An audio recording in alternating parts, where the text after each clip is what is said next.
Okay, in the last brief video we talked about the summary statistics up to the upper right, and we're going to now discuss some of these more detailed statistics, the summary distribution statistics that you see kind of in the middle of the window here.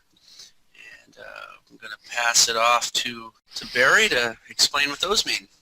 Thanks, TJ. Well, these trade statistics are a little more complicated, so we'll try to make sure everybody understands. The thing that's complicated is we introduce the concept of a standard deviation, and I'll try to simply explain what that is and what value it has. Let's go over to columns C and D, and these are just simple numbers. In column C, we have the number of trades. Now, interestingly, that's in two spots on this log. It's down here in column C, and it's over here in column F. Hopefully those numbers will always agree with each other.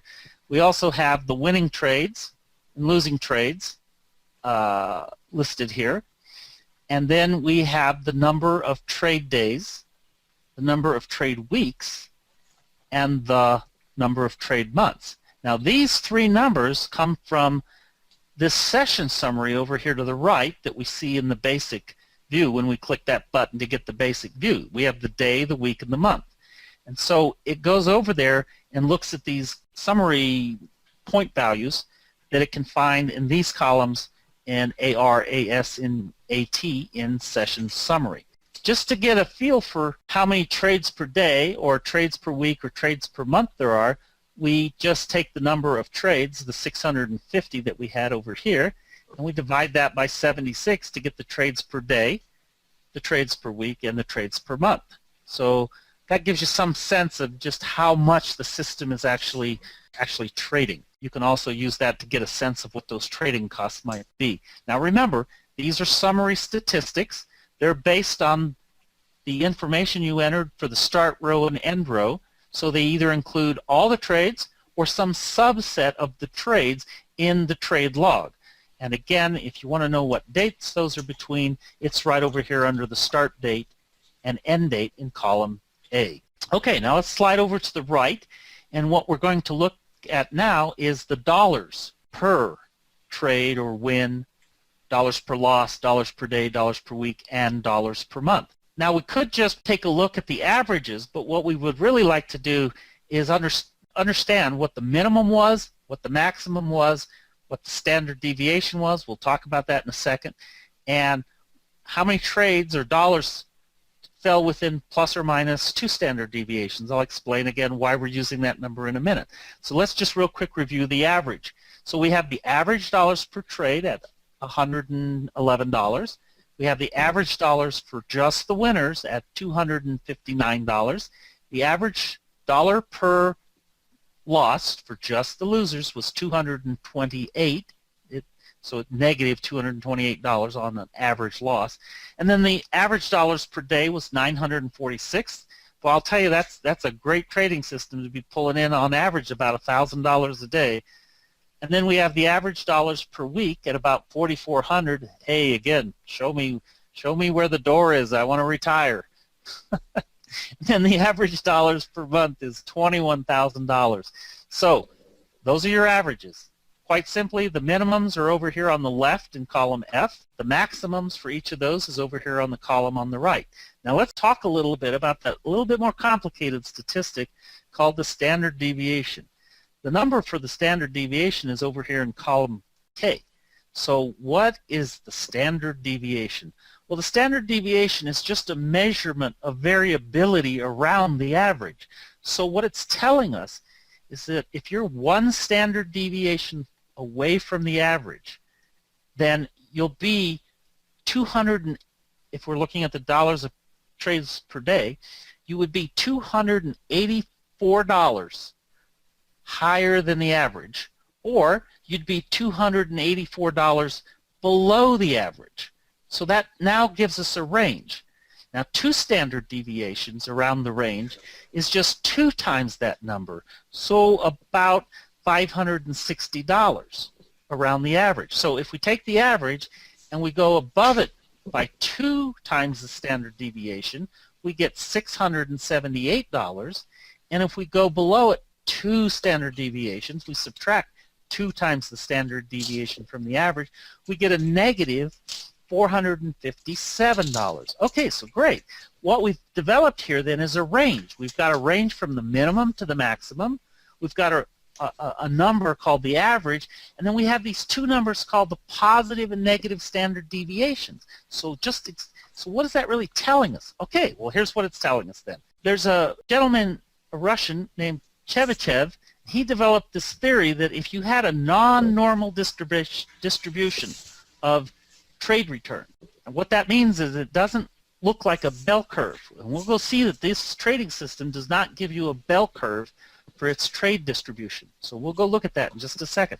So if you have a non-normal distribution, then 75% of the trades, and that's listed right up here in this blue box near column F, at least 75% of all trades will fall between the 2 standard deviation mark. So what does that mean? A little clearer in terms of English. 75% of the trades generated by this system fell between negative $457 and $678.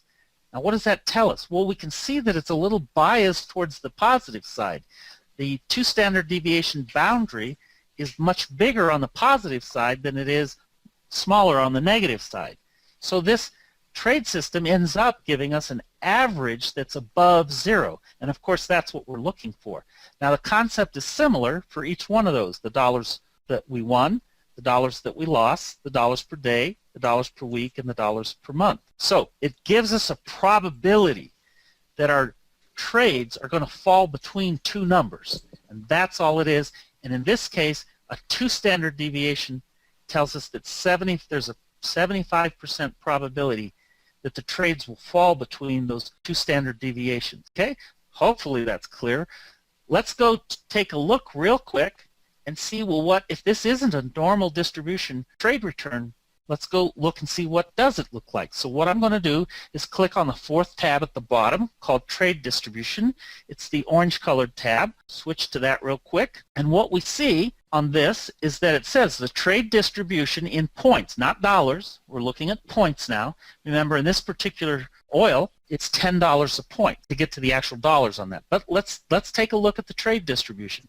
What this is telling us is that the horizontal axis along the bottom, and by the way, this is for the frequency histogram for all trades that were taken between the start and end date, or between the start row and the end row. The bottom axis is telling us in sizes of 4-point increments how many trades, which is the vertical axis from 0 to 70 trades, how many trades fell between 0 and 4 points. And that's this bar right through here. And as you can see, if we move over to the axis, that's about 55 trades. Or if we look at the percent, which is listed over in the right-hand column, that's about 8.3% of the trades fell between 0 and 4 points. Now, if you look at that, what you see is a non-normal trade distribution. In other words, it doesn't look like a bell curve. Now notice if you just look at the trades on the left, the losing trades, because they're in negative point values on the bottom axis, that sort of looks like a bell curve distribution. And if you look at the trades over here on the right, those are the winning trades, and you sort of forget for a moment about those 2 tall bars in the middle, it sort of looks like a normal distribution. But if you combine the entire trade distribution, what you get is what's called a trimodal distribution. There's 3 peaks in there. So this is not a normal distribution. The normal probability when you have a normal distribution is different than 75% of the trades fall within 2 standard deviations. It's actually only about 68% of the trades fall within 2 standard deviations if it was a bell curve or a normal distribution. But again, we don't have a normal distribution, so we have to apply Chebyshev's theorem that says 75% of the trades fall within 2 standard deviations of the average. So hopefully that's a bit of an explanation. I'm sure you can Google it, more of that information if you'd like. So I'm going to switch on back over to the trade log, and I think that we've covered all the pertinent information there. Troy, do you have any questions? Well, I mean, the question that probably comes to mind right now is, okay, that's really interesting, but when we go back and look at that histogram again, or even these numbers here, how is that going to actually affect my trading, or how am I going to make decisions based upon that knowledge? Is Well, that something that we might be able to answer? Sure. Or... Since this is really a trade distribution that we're talking about here, these numbers that we're looking at, the important thing to understand is its probability. It's trying to give us a probability. So what you've developed here is a system, a trading system. It's important that the probability is that you make money with this system. Okay? So certainly we can look at these averages in column H of the trade distribution and see that the average dollars per trade is in fact making us money. It's on average it's making us $110. But it's useful to see that with this system you might lose as much as about $400, or you might win as much as about $1,530, or 75% of the time at least you're going to be somewhere between the two standard deviation boundaries. Now, some of you who are looking at this real carefully, you'll see that the minimum on the dollars per trade is not as low as the two standard deviation boundary. Normally, the minimum should be much lower than the two standard, or a little bit lower than the two standard deviation. Now, remember, this is all just based on statistics. The minimum on this trading system was really only $400 loss. Okay, whereas the two standard deviation boundary to the downside, to the negative side, is $457. Well, if we understand how the trade system works, we know that those losers are being cut short, which is a good thing. So we're not even getting down to that low end of that trade of that two standard deviation distribution, and again, that's a good thing. But to just summarize that, what we're looking for is a trade system that will give us the probability that we'll make money. The average will give you a sense of that, but it's important to know just how widely dispersed were those trades, just how bad a loss was I taking, and how good a win was I getting. And that's, again, what these numbers tell us. At two standard deviations, 75% of the time you'll be between those two numbers. Okay, I see. So I just kind of had a little bit of a light bulb moment myself while you were explaining that. One of the things we always talk about here at NetPicks is that wins and losses will come at a random distribution. We can't control that, but what we can try to do is put the odds in our favor on every trade. And so when you're talking about these probabilities, it makes more and more sense. And one of the things that stands out to me now that you've explained that so clearly is that the two standard deviation is at minus $456, but the worst trade the system put out in 650 trades was only $400. It didn't even get to the lower range of that two standard deviation. But on the other side, the upper range is $678, but our maximum trade exceeded that quite a bit, spiked up to $1,530. So now I'm starting to see where my trades are falling in relationship to that two standard deviation range, and you can see the big bias to the upside. And that's a good word to use. It's bias to the upside, and that's exactly what we want to see. So now these statistics actually have more meaning to me when I look at them. I guess we're going to look at that trade distribution histogram in a little bit greater detail. Shall we do that on the next video, you think, Barry? Sure. We could take a look at that in a little bit more detail. I think at this stage we've covered all the statistics on the data log, and we've now learned how to enter our data and to set up the trade log. So, yeah, it'd be a good time to go look at some of those performance statistics and trade distributions, because that's what you'd want to do once you got around 100 or more trades put in here. You'd want to go see how the system performed. Excellent. So we'll do that on the next video, and take your time with this one. When you're ready, you start the other one, and we'll be there waiting for you.